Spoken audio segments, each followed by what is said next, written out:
Thot Shekhu Uthejmin rahimahullah, nëse ejakulimi ndodh si rezultat i ndonjësmundje. Pra njeriu është i smurdhë, ndodh vetëm kur e vren që fa innahu la yujib al-ghusl, nuk e ka obligim guslin. Nuk e ka obligim guslin.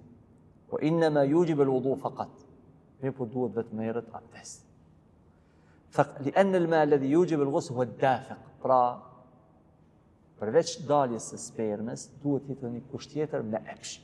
Pra të jetë i vrullshëm. Sepse Allahu ka thonë, فَلْيَنْظُرِ الْإِنسَانُ مِمَّ خُلِقَ, le të shiqojë njeriu nga çka është i krijuar, خُلِقَ مِنْ مَاءٍ دَافِقٍ. Ai është i krijuar nga ujë që del pra fuqishëm. وأما الذي ليس بدافق, pra ai që nuk del vrullshëm, فإنه لا يوجب الغسل, nuk duhet merr abdest. إلا إذا كان, nuk duhet merr gusl. إلا إذا كان من النائم. Përjashtohet të nëse është në gjumë, duke fjetur.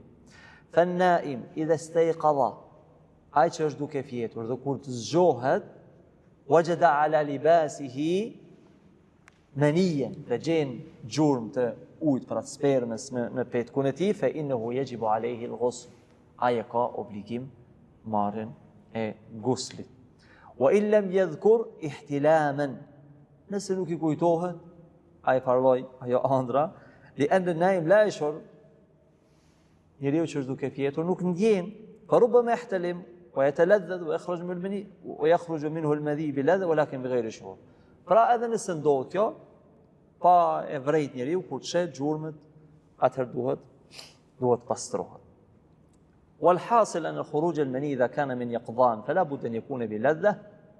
Pra edhe një herë për i përsërit Shekhu Ibn Uthejmin rahimullah, dalja e ujit kur njeriu është i zgjuar, patjetër duhet të jetë me epsh.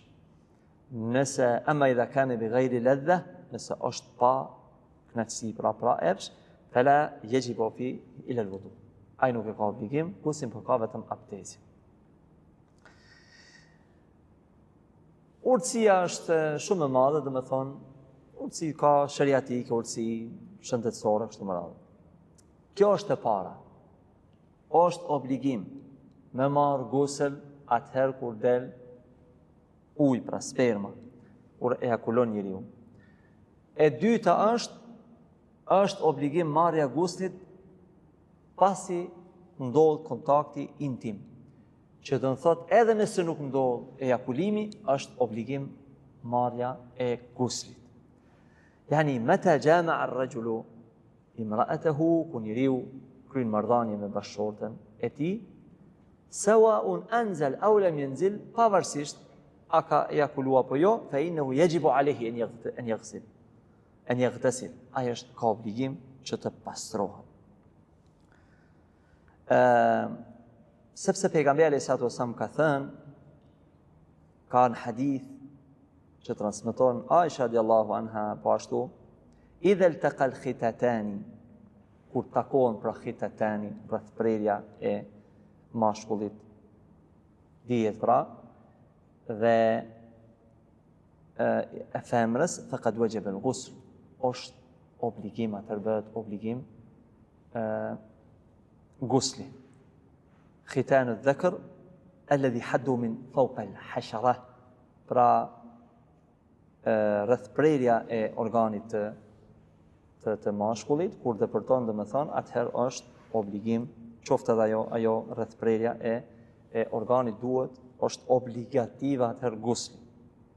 Me thonë, deri në këtë imësi, pavarësisht se kjo është pjesë, ne kemi parasysh është pjesë e turpshme, por këto janë gjëra që duhet të sqarohen.